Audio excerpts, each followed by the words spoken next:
지금 헝가리가 난리 났습니다. 헝가리 출신의 각 분야 인재들이 단체로 헝가리 국적을 버리고 한국 국적으로의 귀화를 시도하고 있기 때문입니다. 상황이 이렇게 흘러가자 발등에 불이 떨어진 헝가리 정부에서는 한국으로의 인재 유출을 막기 위해 온갖 수단을 동원해보고 있지만 사실상 실질적인 효과가 없는 상황인데요. 심지어 한국으로의 귀화를 선택한 이들은 결정적으로 헝가리에는 없는 한국에 이것 때문에 귀화를 결심하고 있다고 합니다. 그렇다면 헝가리 사람들은 왜 헝가리를 떠나기로 결심한 건지, 그리고 헝가리 사람들을 한국으로 모여들게 만드는 이것의 정체가 뭔지 함께 알아보러 가실까요?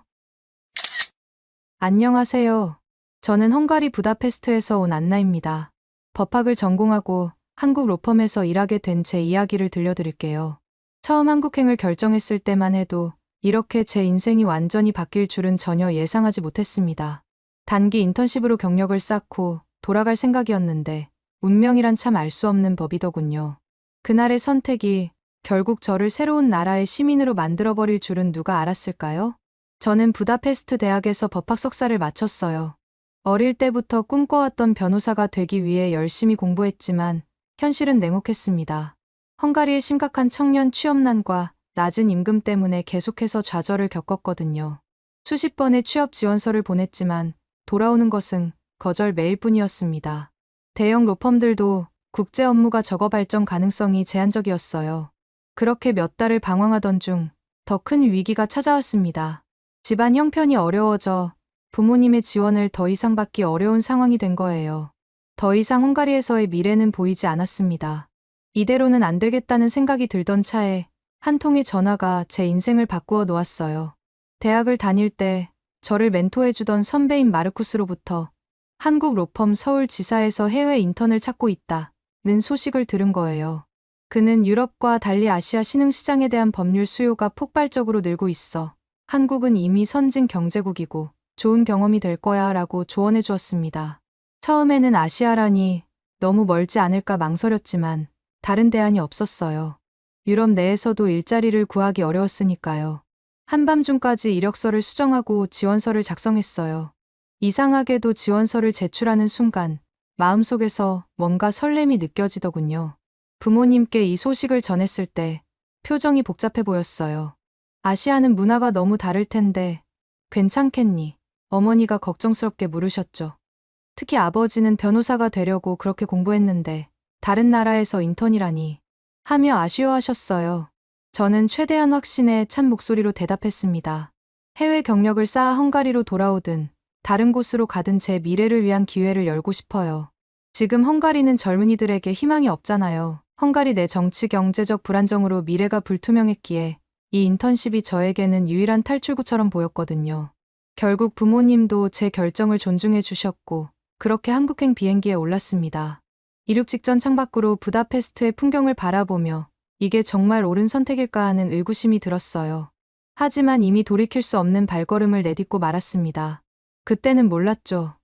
이 선택이 제 인생을 완전히 바꿔놓게 될 줄은요. 인천공항에 도착한 순간부터 놀라움의 연속이었어요. 전자입국 심사가 몇 분 만에 끝났고 짐도 놀랍도록 빨리 찾을 수 있었습니다. 헝가리에서는 입국 절차가 길고 복잡해서 항상 긴 줄을 서야 했던 기억이 떠올랐어요.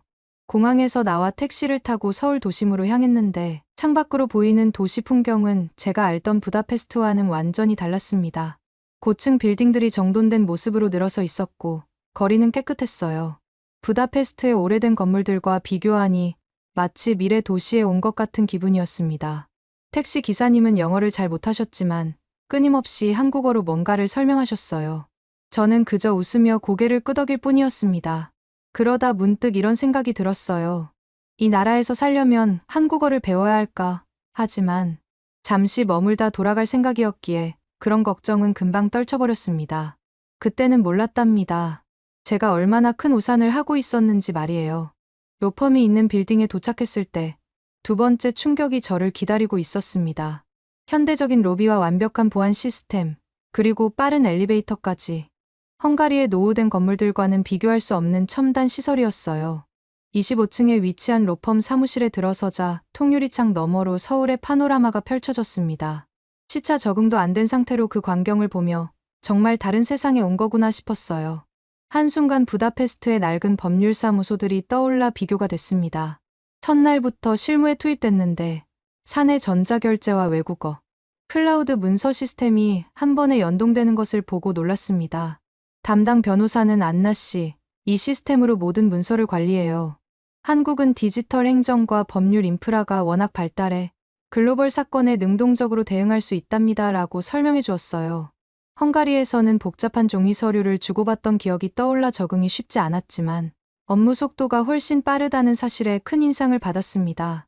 특히 한 변호사가 미국과 실시간으로 화상회의를 하면서 문서를 공유하고 동시에 번역 프로그램을 활용해 소통하는 모습은 마치 영화 속 장면 같았어요. 헝가리의 법률사무소에서는 국제 업무라 해봐야 한 달에 한두 건 정도였고 그마저도 이메일로 주고받는 수준이었거든요. 이곳에서는 하루에도 수십 건의 국제 법률 문제가 처리되고 있었습니다. 저도 모르게 이런 환경에서 일할 수 있다면 얼마나 좋을까라는 생각이 스쳐 지나갔어요. 첫날 업무를 마치고 나올 때 빌딩 경비가 친절하게 근처 식당가를 안내해 주었어요. 밤 10시가 넘었는데도 거리는 여전히 밝고 사람들로 붐볐습니다. 헝가리에서는 이 시간이면 대부분의 상점이 문을 닫고 거리도 한산해져 안전에 신경 써야 했는데 여기서는 혼자 돌아다녀도 위험을 크게 느끼지 않았어요. 당시엔 귀화까지는 생각하지 않았지만 한국이 편리하고 안전하다는 첫인상은 강렬하게 남았습니다. 그날 밤 숙소로 돌아가는 길, 머릿속엔 생각보다 괜찮은 나라네라는 생각이 맴돌았어요. 신기한 건 그뿐만이 아니었습니다. 회사에서 마련해준 임시 숙소에 처음 들어갔을 때 또 한 번 놀랐거든요. 작은 원룸이었지만 문을 열 때부터 색다른 경험이었죠. 열쇠가 아닌 비밀번호를 누르는 디지털 도어락이 설치되어 있었거든요. 헝가리에서는 집마다 열쇠 두세 개를 사용해야 했고 보안도 허술했던 기억이 떠올랐습니다. 낮이든 밤이든 열쇠를 찾을 필요 없이 편리하게 집에 들어갈 수 있다는 사실이 신기했어요. 그런데 이것은 시작에 불과했습니다. 이튿날 화장실 수도꼭지에서 물이 샜는데 어떻게 해야 할지 몰라 당황했어요. 그런데 건물관리사무소가 운영하는 앱을 통해 수리 요청을 하니 놀랍게도 불과 2시간 만에 기술자가 와서 고쳐주더군요. 헝가리였다면 일주일은 기다려야 했을 텐데 말이에요. 같이 사는 다른 외국인 인턴에게 물어보니 한국 아파트는 집안 문제 대부분이 24시간 이내 해결된다고 하더라고요. 마치 호텔 서비스처럼 느껴져 신선한 충격을 받았습니다. 그 인턴의 말이 계속 머릿속에 맴돌았어요. 여기서 오래 살면 이런 서비스를 매일 누릴 수 있겠구나. 주말이 되자 아파트 단지를 더 자세히 둘러보았어요. 공용 헬스장, 무인 택배함, 주차 자동관리 시스템 등 모든 것이 편의를 위해 설계되어 있었습니다. 중고 거래도 앱을 통해 쉽게 이루어지고 택배 수령도 부재 중에도 안전하게 받을 수 있었어요. 이런 첨단식 아파트 시스템이 제가 살아온 헝가리 주거 환경과 극명하게 대비되어 한국인들은 일상에서 이런 편의를 누리는구나 하고 깊은 인상을 받았습니다. 부다페스트에서는 이런 시스템을 상상조차 할 수 없었어요. 특히 택배를 받으려면 누군가 집에 있어야 했고 없으면 우체국까지 직접 찾아가야 했거든요. 이곳에서는 그런 불편함 없이 모든 것이 자동화되어 있었습니다. 아파트 관리실 직원이 친절하게 주변 시설을 소개해 주었는데 특히 지하철역과 쇼핑센터가 도보거리에 있다는 점이 마음에 들었어요. 공원도 가까워 산책하기 좋았습니다. 이쯤 되니 헝가리로 돌아가는 게 싫다는 생각까지 조금씩 생기더군요. 헝가리에서는 이런 편의시설이 모여있는 주거지를 찾기 어려웠거든요. 아무튼 로펌에서 인턴 업무가 점점 늘어나면서 외국인인 제가 국내 소송 업무 서류를 처리해야 할 일이 생겼어요. 전자정부 포털에서 자격증명과 서류 발급이 단숨에 끝나는 것을 보고 이 정도 디지털 행정이면 헝가리 국민들도 부러워하겠다고 생각했습니다. 자국에서 출생증명서 하나 떼려면 관공서를 여러 번 오가야 했던 기억이 선명하게 떠올랐어요. 한 번은 출생증명서를 떼러 관공서에 3번이나 방문했던 적이 있었는데 그때마다 서류가 미비하다며 돌려보내곤 했거든요. 그런데 여기서는 클릭 몇 번으로 모든 것이 해결되는 거 아니겠어요? 특히 인상적이었던 것은 공무원 연금 관련 소송 업무였습니다. 사내 의뢰 중 하나가 공무원 연금 소송이었는데 연금 제도가 체계적으로 운영되는 서류를 보며 놀랐어요.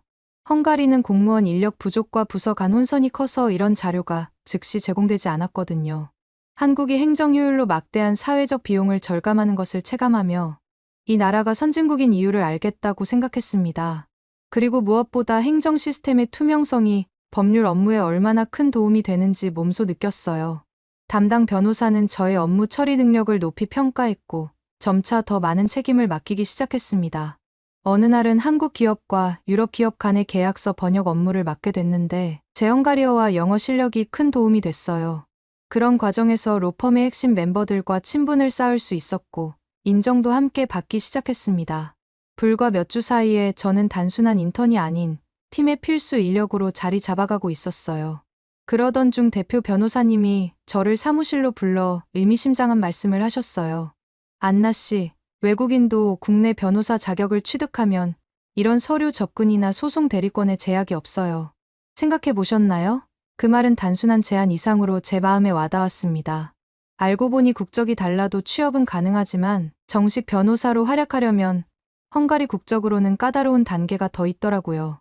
그때부터 내 커리어를 진짜 키우려면 한국 국적이 훨씬 낫겠구나 하는 생각이 들기 시작했습니다. 하지만 그것은 너무나 큰 결정이었기에 쉽게 마음을 정하지 못하겠더라고요. 부모님과의 화상통화에서 헝가리 소식을 들으니 마음이 더욱 무거워졌어요. 인플레이션이 심해지고 청년 실업률이 10%를 넘었다는 뉴스였거든요.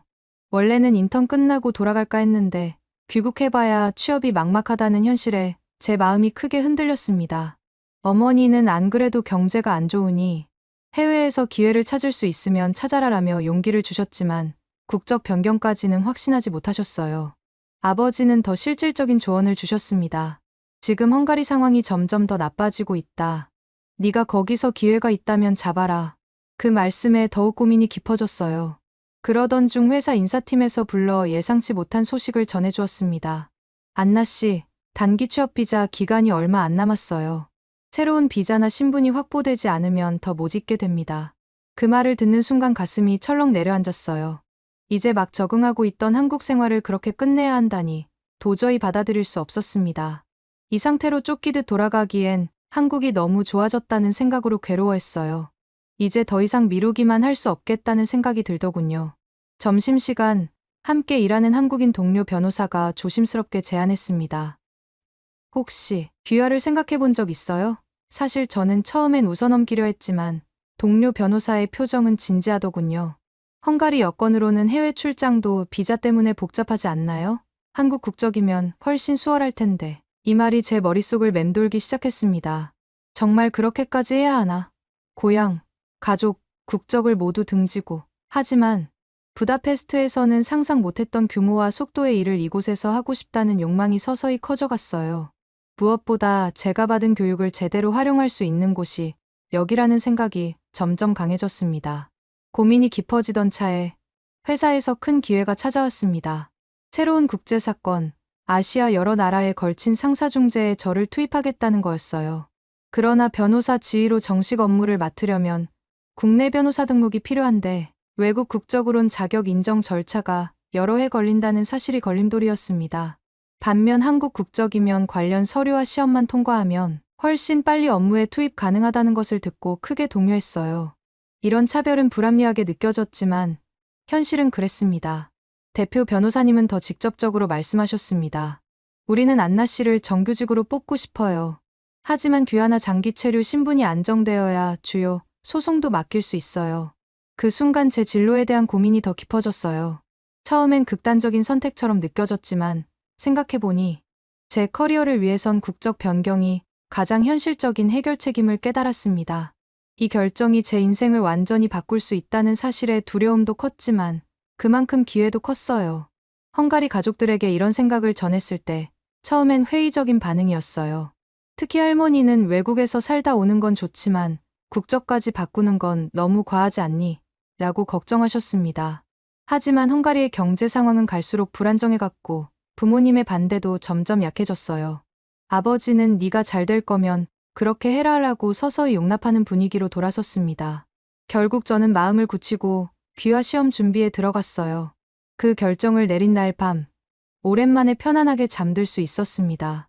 마치 무거운 짐을 내려놓은 것처럼 속이 시원했거든요. 한국어 능력 시험이 귀화의 필수 조건이어서 퇴근 후 야간 학원에 등록해 단어와 문법을 집중적으로 공부했어요. 헝가리어와 어순이 너무 달라 처음엔 무척 어려웠습니다. 헝가리어는 주어 동사 목적어 순이지만 한국어는 주어 목적어 동사로 완전히 달랐거든요. 다행히 회사 동료들이 아침마다 간단한 퀴즈를 내주며 도움을 주었어요. 오늘의 단어는 변호사예요. 어제 배웠죠. 그런 도움들이 쌓여 점차 한국어 실력이 향상되면서 자신감도 생겼습니다. 특히 법률 용어를 익히는 데 집중했어요. 나중에 변호사로 일하려면 필수였으니까요. 귀화 시험 기출문제를 보니 한국 전통 명절인 설과 추석, 대표 음식인 김치와 비빔밥, 대중문화, 가요, 드라마, 기초적인 지리와 교통상식을 묻는 문제가 많았어요. 헝가리와 달리 한국은 지역 간 축제나 명절 문화가 활발해서 외워야 할 것이 많아 부담스러웠습니다. 주말에는 책을 들고 경복궁이나 인사동 같은 전통 문화 지역을 방문하며 직접 체험하려고 노력했어요. 이론으로 배우는 것보다 직접 보고 느끼는 것이 훨씬 효과적이었거든요. 그러면서 의외로 한국 문화의 깊은 매력을 느끼게 됐습니다. 역사 관련 문제도 왕조와 문화유산, 현대 사회 특징 등을 묻는 식으로 구성돼 있어 생각보다 범위가 넓었어요. 헝가리 독자적 문화만 알던 저에게 한복, 궁중문화, 사찰음식 등은 완전히 새로운 주제였습니다. 하지만 공부할수록 이 나라의 풍습과 전통이 흥미롭게 느껴졌어요. 특히 한국의 현대사가 인상적이었는데요. 전쟁의 폐허에서 세계적인 경제 강국으로 성장한 역사를 배우면서 이런 나라의 국민이 되는 것도 나쁘지 않겠다는 생각이 들더라고요. 그러던 어느 날 회사에서 갑작스러운 소식이 전해졌어요. 동남아 중재권의 현장 조사를 위해 저를 임시로 파견할 의향이 있다는 거였습니다. 엄청난 기회였지만 큰 걸림돌이 있었어요. 헝가리 여권으로는 별도의 비자나 승인 절차 때문에 시간이 오래 걸려 출장 시점에 맞추기 어렵다는 점이었죠. 이것이 귀화를 더 서둘러야겠다는 실질적 동기가 됐습니다. 그런데 정작 다음 시험이 한 달 뒤에나 있다는 거 아니겠어요? 만약 그것도 놓치면 체류 기간 만료와 함께 무조건 귀국해야 했기에 초조함이 극에 달했습니다. 회사 측에서도 인사팀을 통해 관할 부처에 연락을 해봤지만 시험 일정 자체가 빡빡하다는 답변만 돌아왔어요. 모든 희망이 사라지는 것 같았습니다. 밤마다 악몽에 시달렸고 식욕도 떨어졌어요. 이대로 모든 것을 포기하고 헝가리로 돌아가야 하나 하는 생각에 우울해지기까지 했죠. 그런데 뜻밖의 도움이 찾아왔어요. 회사의 한 변호사가 시험 관련 부서에 지인이 있다며 취소 인원이 발생할 경우 제가 대체로 들어갈 수 있도록 노력해주겠다고 했습니다. 저는 크게 기대하지 않았지만 그래도 한 줄기 희망이 생긴 것 같아 감사했어요. 며칠 후 저는 어떤 연락을 받고 깜짝 놀랄 수밖에 없었는데요. 기적처럼 시험 일정 변경이 가능하다는 거 아니겠어요? 진짜 이때는 세상 모든 게 다 아름다워 보이더군요. 그렇게 하루하루 시험 날짜가 다가올수록 긴장은 높아졌습니다. 그런데 시험 전날 로펌의 중요한 계약서, 교정 작업이 급히 들어왔어요. 팀원 모두가 밤늦게까지 남아 일했고 저 역시 도울 수밖에 없었습니다. 헝가리였다면 왜 인턴이 야근까지 하냐며 불평했겠지만 여기서는 모두가 함께 열심히 일하는 분위기라 돕는 게 맞겠더라고요.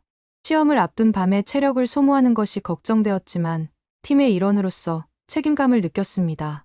그리고 어쩌면 이런 경험들이 모여 저를 진정한 한국인으로 만들어가고 있는지도 모른다는 생각이 들었어요. 자정이 가까워졌을 때 업무를 마치고 숙소로 돌아가는 길, 놀랍게도 지하철이 아직 운행 중이었어요.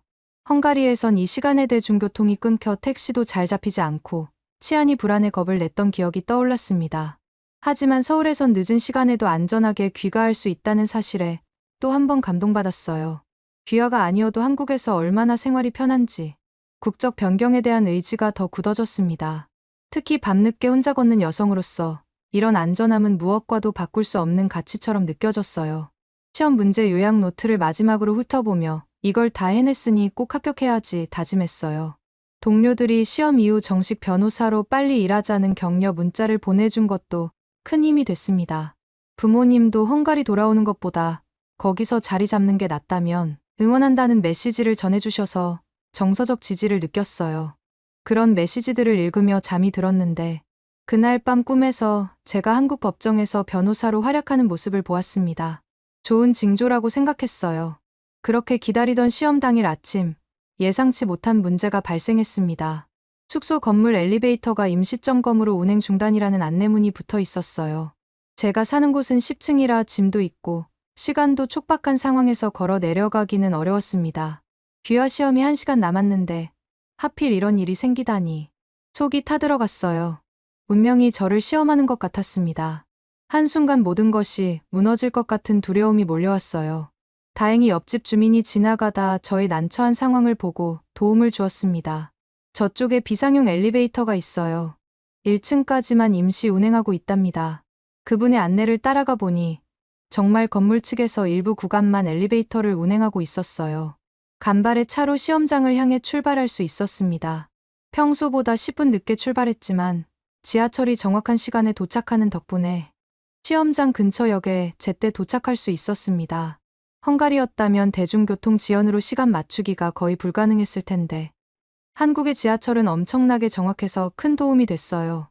엄청난 긴장 속에서도 입실 시간에 맞춰 시험장에 들어갔고 그제서야 안도의 한숨을 내쉬었습니다.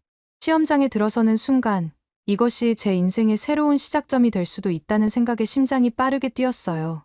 필기 시험지를 받아들자 긴장이 최고조에 달했어요. 문제들은 한국의 대표 명절, 전통 음식, 지역 축제, 관광 명소 등 다양한 주제를 다루고 있었습니다. 오징어와 김치를 좋아하게 된 제 경험을 떠올리며 음식 관련 질문에 답했고 설날과 추석 문화를 공부하느라 고생했던 기억을 살려 명절 문제도 풀어나갔어요. 예절, 복장, 태극기와 무궁화 같은 국가 상징 문제도 나와서 잠시 당황했지만 그동안 공부한 내용을 총동원해 최선을 다했습니다. 시간이 지날수록 자신감이 생겼어요.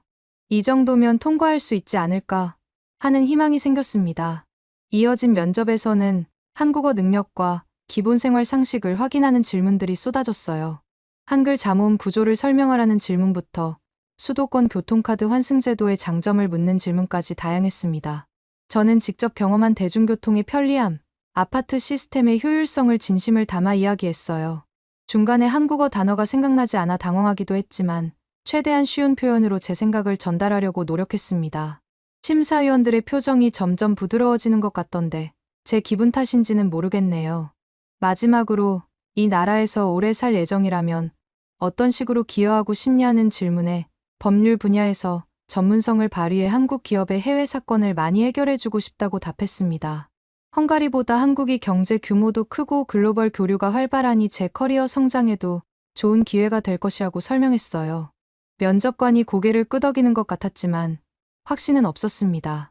시험장을 나오면서 과연 합격할 수 있을까? 불안감과 최선을 다했으니 괜찮을 거야 라는 생각으로 스스로를 다독여줬죠. 결과 발표까지 보통 3, 4주가 걸린다고 했는데 회사에서는 제 체류 기간이 얼마 남지 않아 걱정이 컸습니다. 저 역시 혹시 결과가 늦게 나와 불법 체류자가 될까봐 초조했어요. 로펌 인사팀이 관계기관에 협조 요청을 했지만 확답은 얻기 어려웠습니다.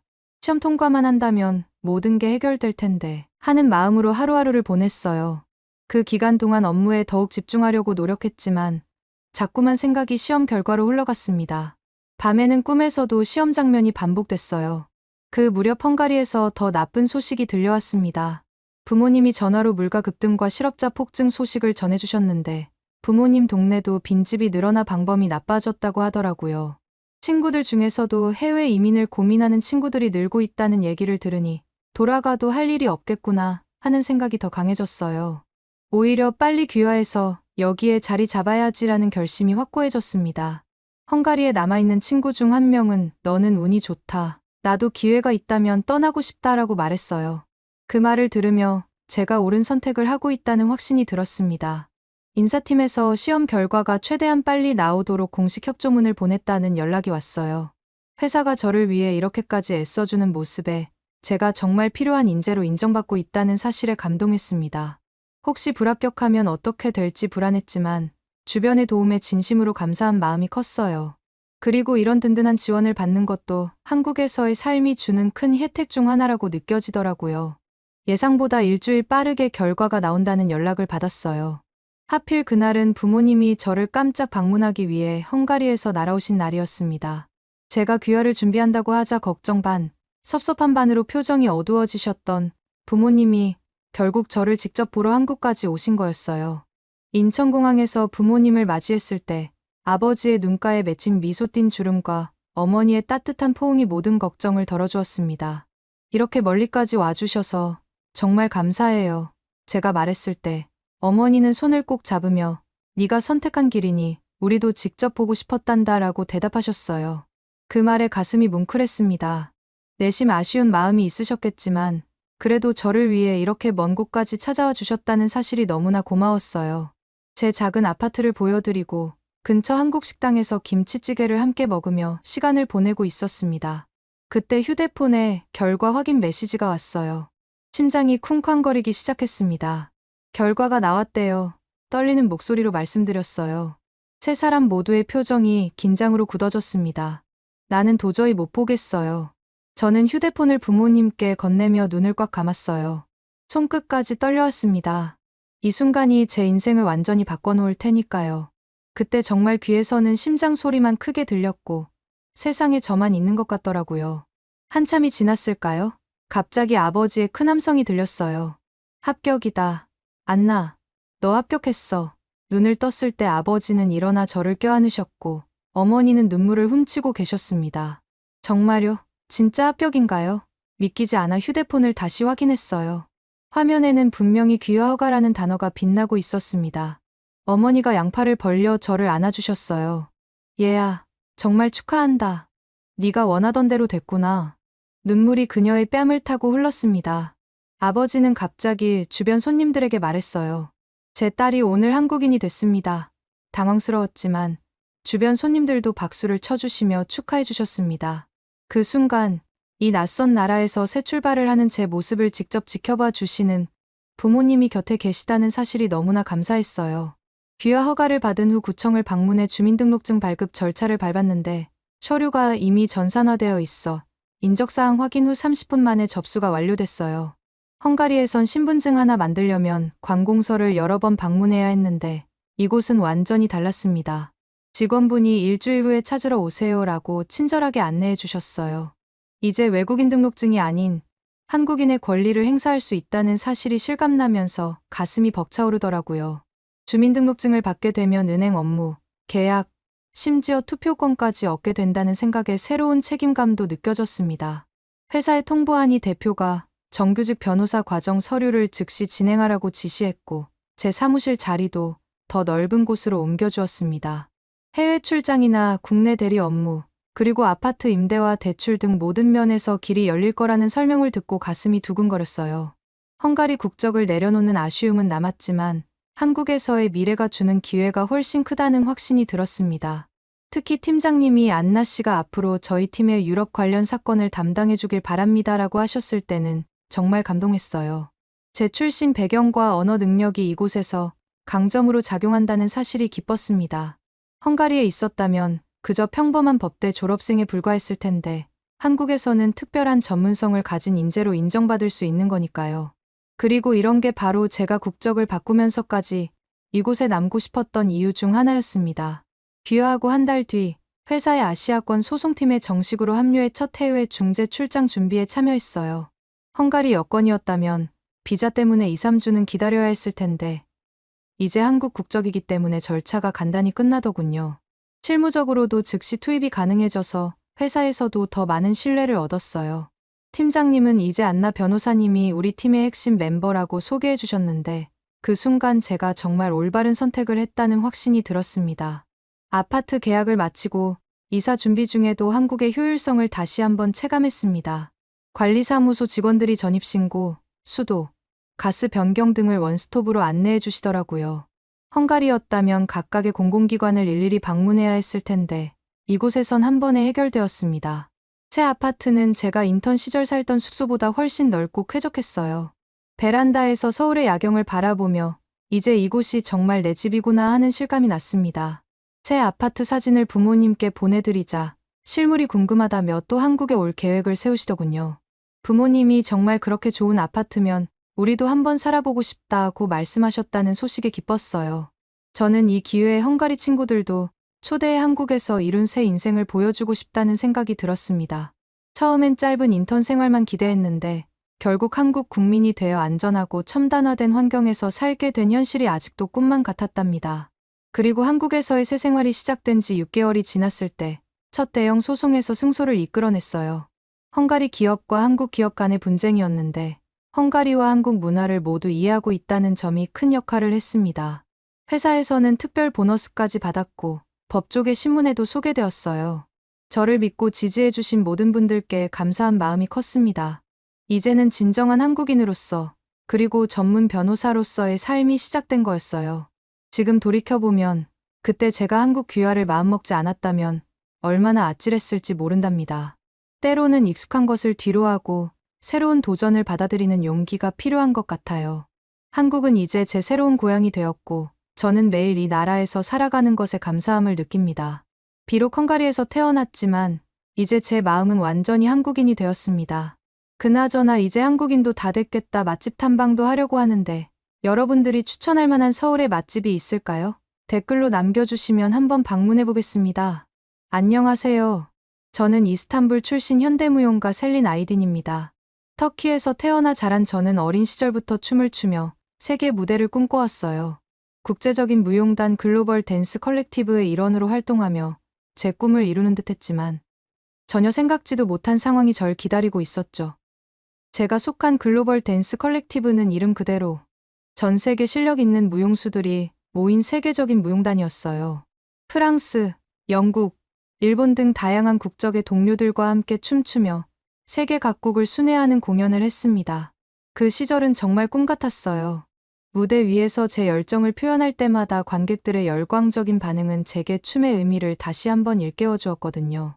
그러나 2021년 초 무용단의 북미 투어가 결정되면서 저에게 처음으로 현실의 벽이 드러났습니다. 우리는 뉴욕, 토론토, 로스앤젤레스 등 주요 도시에서 공연할 예정이었고 그 중에서도 뉴욕 링컨센터 공연은 제 경력에 있어 정말 중요한 기회였어요. 모든 팀원들이 설레는 마음으로 준비를 시작했지만 비자 신청 과정에서 저만 유독 어려움을 겪기 시작했습니다. 무용단 행정팀에서 알려준 소식은 충격적이었어요. 셀린 씨, 미국 비자 발급이 지연되고 있어요. 다른 멤버들은 이미 승인이 났는데 셀린 씨만 승인이 안 나네요. 행정팀장의 목소리에서 걱정이 느껴졌습니다. 제 동료들은 대부분 프랑스, 영국, 일본 등 비자 면제 프로그램 국가 출신이었기에 미국 입국이 상대적으로 간단했던 거예요. 하지만 터키 여권을 가진 저는 복잡한 비자 절차를 거쳐야만 했습니다. 날이 갈수록 상황은 나아질 기미가 보이지 않았어요. 미국 대사관 예약은 이미 몇 달으로 밀려 있었고 급행 서비스도 불가능했습니다. 결국 디렉터가 저를 불러 말했죠. 셀린, 정말 미안하지만 뉴욕 공연에는 참여하기 어려울 것 같아. 다른 무용수로 대체할 수밖에 없어. 그 순간 느꼈던 좌절감은 말로 표현하기 어려웠어요. 제 실력이나 노력이 아닌 단지 제가 가진 여건 때문에 기회를 놓치게 된 현실이 너무나 비참했습니다.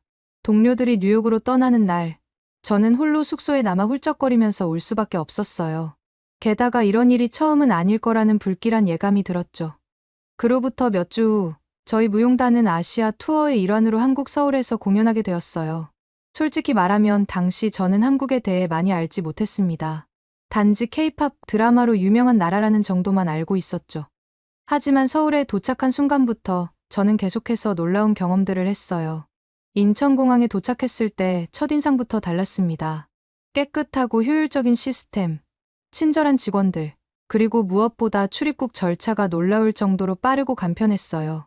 공항에서 서울 시내로 이동하는 동안 보게 된 발전된 도시 경관과 질서 있는 모습에 또 한 번 놀랐습니다.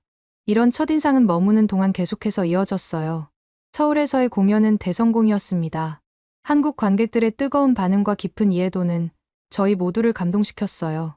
공연 후에는 현지 무용가들과의 교류 시간도 있었는데 그곳에서 제 인생을 바꿀 한 사람을 만났습니다. 한국의 현대무용가 박지원 선생님이었죠. 지원 씨는 뛰어난 실력과 국제적인 감각을 가진 무용가였어요. 우리는 즉시 예술적 공감대를 형성했고 함께 짧은 즉흥 공연을 선보이기도 했습니다. 그녀와 대화를 나누면서 한국의 문화와 예술에 대해 더 많은 것을 배우게 되었어요. 그리고 한 대화가 제 마음을 흔들어 놓았습니다.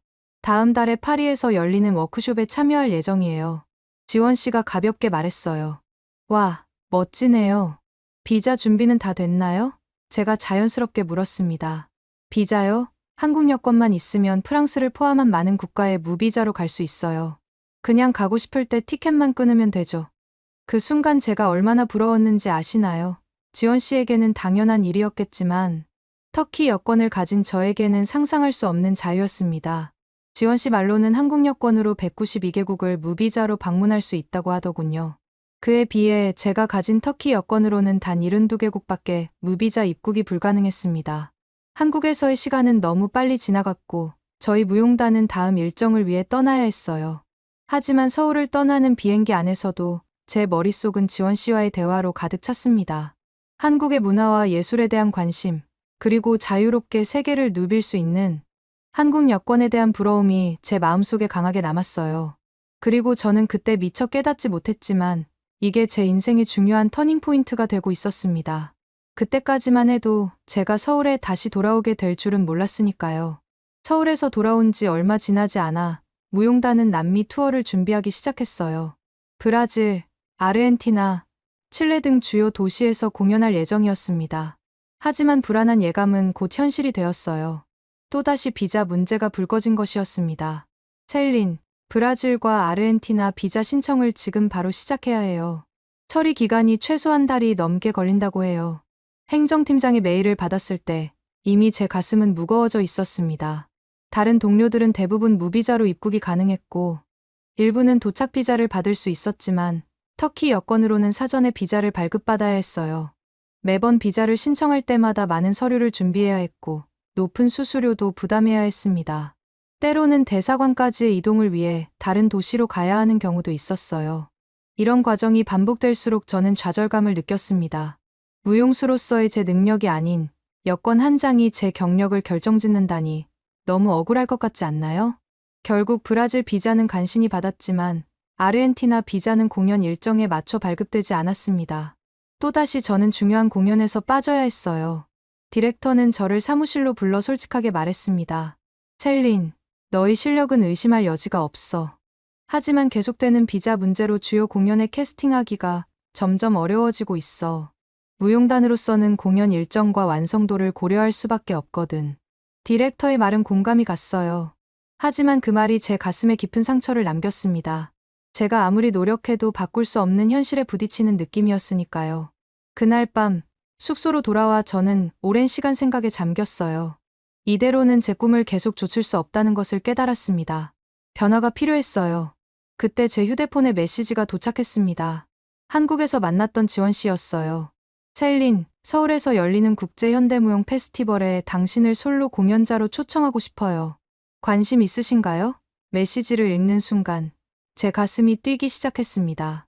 아직 무용단과의 계약이 남아 있었지만 이것은 분명 놓치고 싶지 않은 기회였어요. 디렉터와 상의 끝에 2주간의 휴가를 얻어 서울행 비행기에 올랐습니다. 한국으로 향하는 비행기 안에서 저는 이상하게도 설렘과 기대감을 느꼈어요. 마치 무언가 중요한 일이 일어날 것 같은 예감이 들었습니다. 서울에 도착하여 지원 씨의 도움으로 페스티벌 준비를 시작했어요.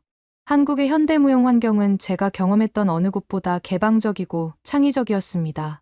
제가 준비한 솔로 공연은 터키 전통춤의 요소와 현대무용을 접목한 작품이었어요. 공연 당일, 한국 관객들의 뜨거운 반응은 제 예상을 훨씬 뛰어넘었습니다.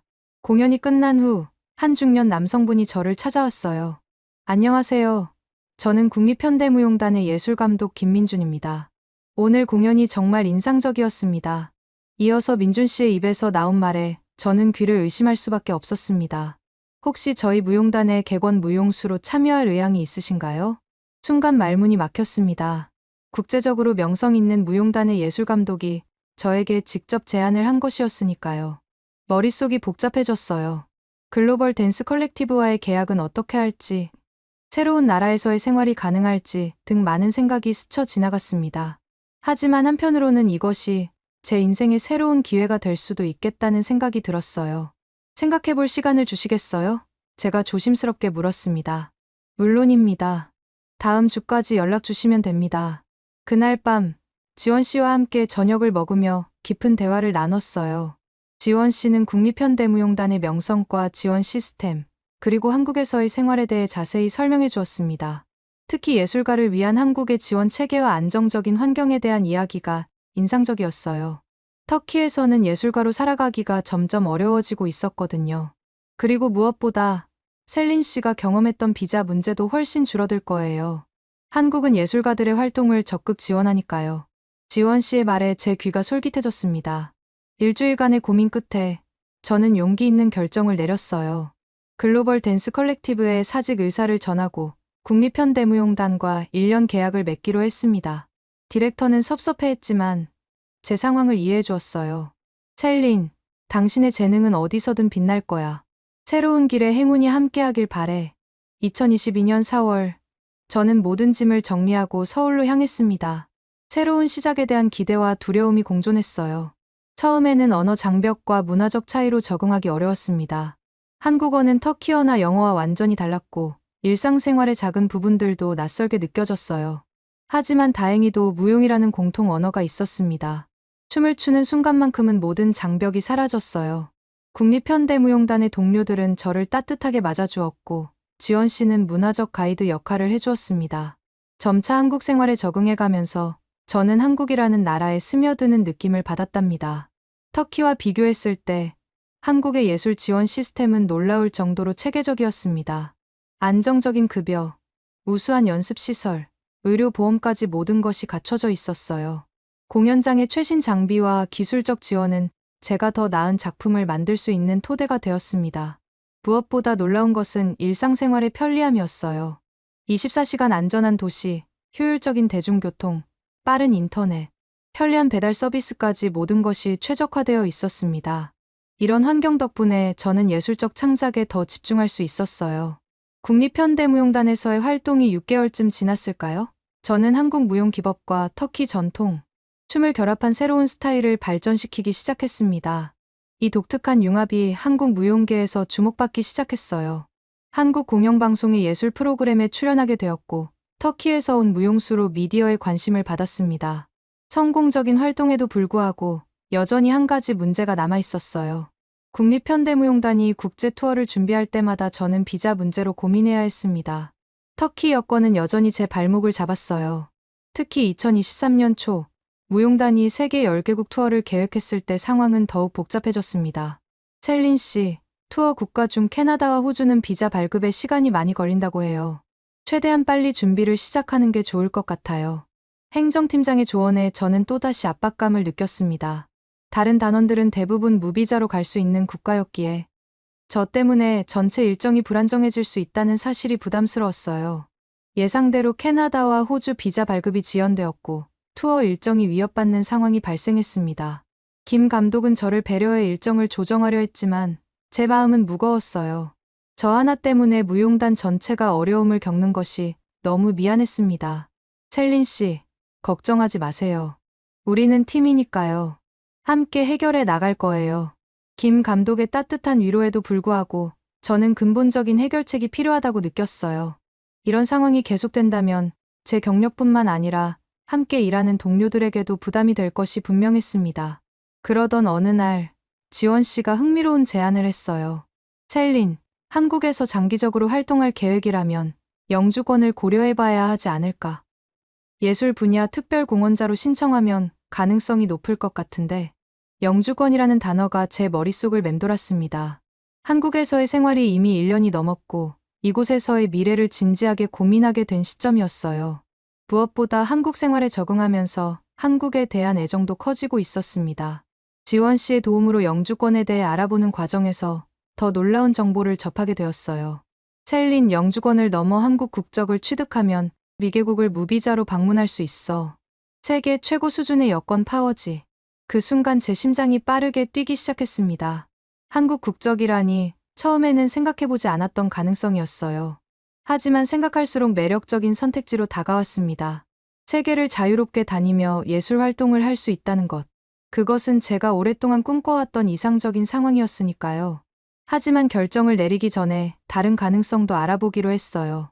미국, 캐나다, 유럽 국가들의 이민 정책을 조사했지만 결과는 실망스러웠습니다. 예술가로서 이들 국가의 시민권을 취득하려면 비즈니스, 이민보다 더 까다로운 조건과 최소 10년 이상의 대기 시간이 필요했어요. 반면 한국은 예술 분야 특별공헌자로 인정받으면 5년보다 훨씬 빠른 시간 내에 국적 취득이 가능하다는 얘기가 있더군요. 무엇보다 이미 한국에서의 생활이 익숙해져 있고 문화적으로도 한국이라는 나라를 점점 더 공감하게 되었어요. 결정을 내리기 전에 가장 어려웠던 부분은 터키의 가족들과의 대화였습니다. 화상통화로 부모님과 이야기를 나누었을 때 처음에는 걱정과 우려가 컸어요. 셀린, 그렇게 멀리 떨어진 나라에서 평생 살겠다는 거니? 게다가 미국이나 유럽도 아니라 한국이라니. 아버지의 목소리에는 당황한 기색이 잔뜩 묻어 있었습니다.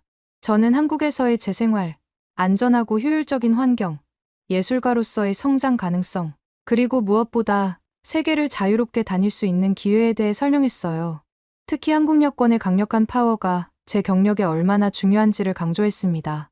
매번 비자 때문에 공연 기회를 놓치는 일이 없을 거예요. 더 이상 제 여권 때문에 제 꿈이 제한받지 않을 거고요. 제 진심이 전해졌는지 부모님의 표정이 조금씩 변화하기 시작했습니다. 몇 번의 화상통화 끝에 가족들도 점차 제 선택을 이해하고 지지해주기 시작했어요. 네가 행복하다면 그것이 우리에게 가장 중요한 거야. 어머니의 말에 제 눈에 눈물이 고였습니다. 그렇게 2023년 여름, 저는 한국에서 5년간의 활동 성과를 인정받아 영주권 신청 자격을 얻었어요. 한국어 능력 시험 준비와 필요한 서류를 모으는 과정은 쉽지 않았지만 목표가 있었기에 열심히 준비했습니다. 영주권 취득 준비 과정에서 한국 사회에 대한 이해도가 더욱 깊어졌어요. 한국의 역사, 문화, 사회 구조를 배우면서 이 나라에 대한 애정도 더 커졌습니다. 특히 한국이 짧은 기간에 문화 강국으로 성장한 역사는 저에게 큰 영감을 주었어요. 그리고 마침내 2023년 말, 제 손에 영주권 카드가 쥐어졌습니다. 그 순간의 기쁨은 말로 표현하기 어려웠어요. 온 세상을 제 손에 쥔 것 같았답니다. 영주권 취득 후, 저는 국제적으로 더 활발한 활동을 펼치기 시작했습니다. 특히 한국과 터키 사이의 문화 교류에 기여하는 프로젝트를 여러 진행했어요. 하지만 여전히 한 가지 과제가 남아 있었습니다. 여전히 세계 투어를 앞두고 터키 여권으로 비자를 준비해야 했거든요. 그리고 결정적인 사건이 일어났습니다. 2024년 초 베니스 비엔날레에 한국 대표로 참가하는 중요한 기회가 주어졌는데 이탈리아 비자 발급이 예상보다 지연되는 상황이 발생한 것이죠. 공연 일정이 불과 2주 앞으로 다가왔지만 비자는 여전히 처리 중이었어요. 그 순간 저는 한국 국적 취득의 필요성을 절실히 느꼈습니다. 더 이상 미룰 수 없어. 결심을 굳힌 저는 한국 귀화 시험 준비를 시작했어요. 한국 역사, 문화, 법, 제도에 대해 심도 있게 공부했습니다. 지원 씨와 무용단 동료들의 도움은 정말 큰 힘이 되었어요. 그렇게 귀화 인터뷰 날이 되었고 저는 긴장된 마음으로 출입국 사무소를 찾았습니다. 심사관은 제가 한국을 선택한 이유와 앞으로의 계획에 대해 물었어요. 저는 진심을 담아 대답했습니다. 한국은 제게 제2의 고향이 되었어요. 이곳에서 받은 사랑과 기회에 보답하고 한국 문화 예술 발전에 기여하고 싶습니다. 심사관의 표정이 부드러워지는 것을 느꼈어요. 인터뷰는 예상보다 훨씬 부드러운 분위기에서 진행되었습니다. 그리고 마침내 2024년 8월, 제 손에 한국 여권이 쥐어졌답니다. 그 순간의 감동은 무대 위에서 느끼는 그 어떤 감정보다도 벅차오르더군요. 빳빳한 한국 여권 표지를 조심스럽게 만지며 제 인생의 새로운 장이 시작되었음을 실감했습니다. 한국 국적 취득 후 첫 국제 투어는 그야말로 꿈 같은 경험이었어요. 192개국을 자유롭게 방문할 수 있는 특권을 누리며 비자 걱정 없이 오직 예술에만 집중할 수 있었으니까요. 공항에서 출입국 심사를 받을 때마다 한국 여권을 내밀면서 얼마나 뿌듯했는지 모른답니다. 공연이 대성공리에 끝난 후 한 기자가 인터뷰를 요청했습니다. 당신은 원래 터키 출신인데 왜 한국 국적을 선택했나요? 그 질문에 저는 망설임 없이 대답했어요. 세계를 자유롭게 누비며 예술을 펼칠 수 있게 해준 한국 여권은 제 인생과 예술, 활동의 문을 활짝 열어주었어요. 한국인이 된 것이 제 인생에서 가장 현명한 선택이었습니다. 이 인터뷰는 전 세계 예술인들 사이에서 화제가 되었고 한국 국적에 대한 관심이 폭발적으로 증가했어요. 특히 여권의 제약으로 어려움을 겪는 예술가들로부터 많은 연락을 받았답니다. 그럴 때마다 저는 항상 말해요. 고민하는 사이에 한국 국적을 따는 게 이득이라고 말이죠. 그나저나 여러분들은 어떨 때 한국인이라는 사실이 가장 자랑스러우신가요? 오늘의 사연은 어떠셨나요? 오늘의 사연이 마음에 드셨다면 좋아요만 한번 눌러주세요. 1초밖에 안 걸리지만 좋아요를 한번 눌러주시면 더 좋은 사연을 소개해드리는데 큰 힘이 된답니다. 긴 영상 시청해주셔서 감사합니다. 오늘도 행복한 하루 보내세요.